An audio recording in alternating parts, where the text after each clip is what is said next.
السلام علیکم ورحمۃ اللہ وبرکاتہ۔ محترم میرے پیارے دوستوں، ہمارے ایمان اور اسلام کا جو پہلا کلمہ ہے وہ ہے لا الہ الا اللہ محمد الرسول اللہ۔ اسے کلمہ طیبہ بھی کہتے ہیں۔ اس کا ترجمہ یہ ہے کہ اللہ کے سوا کوئی معبود نہیں، یعنی کوئی عبادت اور بندگی کے لائق نہیں ہے۔ محمد صلی اللہ علیہ وسلم اللہ کے رسول ہیں۔ میرے دوستوں، یہی کلمہ اسلام کے دروازہ اور دین اور ایمان کی جڑی کی بنیاد ہے۔ اس کو قبول کر کے اور اعتقاد کے ساتھ پڑھ کر عمر بھر کا کافر اور مشرک بھی، نان مسلم بھی، مومن اور مسلمان اور نجات کے قابل ہو جاتا ہے۔ مگر یہ شرط ہے کہ اس کلمے میں اللہ تعالیٰ کی توحید اور حضرت محمد صلی اللہ علیہ وسلم کی رسالت کا جو اقرار ہے اس کو اس نے سمجھ کر مانا اور قبول کیا ہو۔ پس اگر کوئی شخص توحید اور رسالت کو بالکل بھی نہ سمجھا ہو اور بغیر مانے مطلب سمجھے اس نے یہ کلمہ پڑھ لیا ہو تو وہ اللہ تعالیٰ کے نزدیک مومن اور مسلمان نہ ہوگا۔ لہٰذا ضروری ہے کہ ہم اس کلمے کے معنی اور مطلب کو سمجھیں۔ میرے دوستوں، اس کلمے کے دو جز ہیں۔ پہلا جز لا الہ الا اللہ ہے اور دوسرا محمد الرسول اللہ ہے۔ آج ہم اس ویڈیو میں پہلے حصے کے متعلق بات کریں گے۔ ان الدین عند اللہ الاسلام۔ لا الہ الا اللہ، اس میں اللہ تعالیٰ کی توحید کا اقرار ہے۔ اس کا مطلب یہ ہے کہ اللہ تعالیٰ کے سوا کوئی ایسی ہستی نہیں ہے جو عبادت اور بندگی کے لائق ہو۔ پس اللہ تعالیٰ ہی کی ایک اکیلی ہستی ہے جو عبادت اور بندگی کے قابل ہے، کیونکہ وہی ہمارا اور سب کا خالق و مالک ہے۔ وہی پالنے والا اور روزی دینے والا ہے، وہی مارنے والا اور زندہ کرنے والا ہے۔ بیماری اور تندرستی، امیری اور غریبی، ہر طرح کا مالک اللہ تعالیٰ ہی ہے۔ ہر چیز کا بنانے اور بگاڑنے اور نفع نقصان صرف اسی کے قبضے قدرت میں ہے۔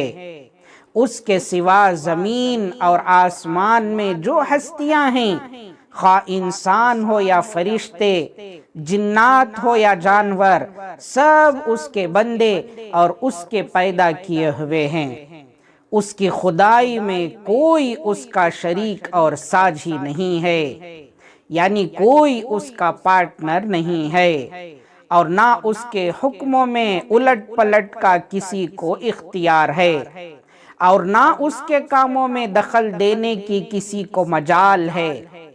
لہٰذا بس وہی اور صرف وہی اس لائق ہے کہ اس کی عبادت کی جائے، اسی سے لو لگائی جائے، اور مشکلوں اور مصیبتوں اور اپنی تمام حاجتوں میں گڑ گڑا کر اسی سے دعا اور التجا کی جائے، اور وہی حقیقی مالک الملک اور احکم الحاکمین ہے، یعنی ساری دنیا کا بادشاہ ہے اور سب حاکموں سے بالا تر اور بڑا حاکم ہے۔ لہٰذا ضروری ہے کہ اس کے ہر حکم کو مانا جائے اور پوری وفاداری کے ساتھ اس کے حکموں پر چلا جائے، اور اس کے حکم کے مقابلے میں کسی دوسرے کا حکم ہرگز نہ مانا جائے، خواہ وہ کوئی بھی ہو، اپنا باپ ہو یا حاکم وقت ہو، وقت کا منسٹر ہو یا برادری کا چودھری ہو یا کوئی پیارا دوست ہو یا خود اپنے دل کی خواہش اور اپنے جی کی چاہت ہو، تمام چیزوں پر اللہ کے حکم کو ترجیح دی جائے۔ جب ہم نے جان لیا اور مان لیا کہ بس ایک اللہ ہی عبادت اور بندگی کے لائق ہے اور ہم صرف اسی کے بندے ہیں، تو چاہیے کہ سارا عمل بھی اسی کے مطابق ہو، اور دنیا کے لوگ ہمیں دیکھ کر سمجھ لیا کریں کہ یہ صرف اللہ کے بندے ہیں جو اللہ کے حکموں پر چلتے ہیں اور اللہ ہی کے لیے جیتے اور مرتے ہیں۔ غرض لا الہ الا اللہ ہمارا اقرار اور اعلان ہو، لا الہ الا اللہ ہمارا عقیدہ اور ایمان ہو، لا الہ الا اللہ ہمارا عمل اور ہماری شان ہو۔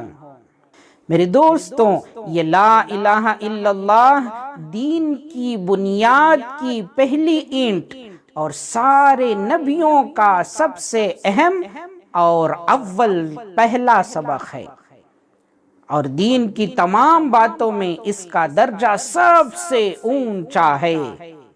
حضور صلی اللہ علیہ وسلم کی مشہور حدیث ہے، آپ نے فرمایا ایمان کے 70 سے بھی اوپر شعبے ہیں، اور ان میں سب سے افضل اور اعلیٰ لا الہ الا اللہ کا قائل ہونا ہے۔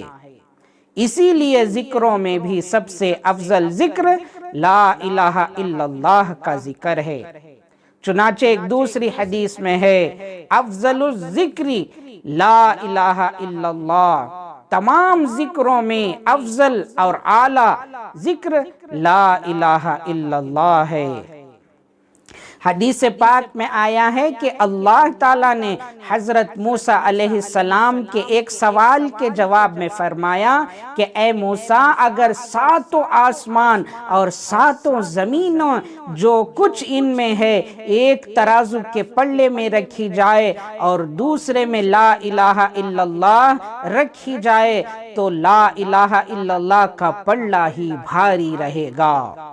میرے دوستو، لا الہ الا اللہ میں یہ فضیلت اور وزن اسی لیے ہے کہ اس میں اللہ تعالیٰ کی توحید کا عہد اور اقرار ہے، یعنی صرف اسی کی عبادت اور بندگی کرنے اور اسی کے حکموں پر چلنے اور اسی کو اپنا مقصود و مطلوب بنانے اور اسی سے لو لگانے کا فیصلہ اور معاہدہ اور اگریمنٹ کیا ہوا ہے، اور یہی تو ایمان اور اسلام کی روح ہے۔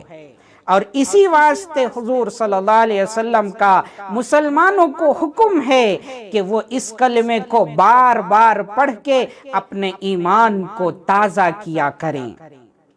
ایک بہت مشہور حدیث ہے کہ ایک دن حضور صلی اللہ علیہ وسلم نے فرمایا کہ لوگوں اپنے ایمان کو تازہ کرتے رہا کرو۔ صحابہ اکرام نے عرض کیا، یا رسول اللہ صلی اللہ علیہ وسلم، ہم کس طرح اپنے ایمان کو تازہ کیا کریں؟ آپ نے فرمایا، لا الہ الا اللہ کثرت سے پڑھا کرو۔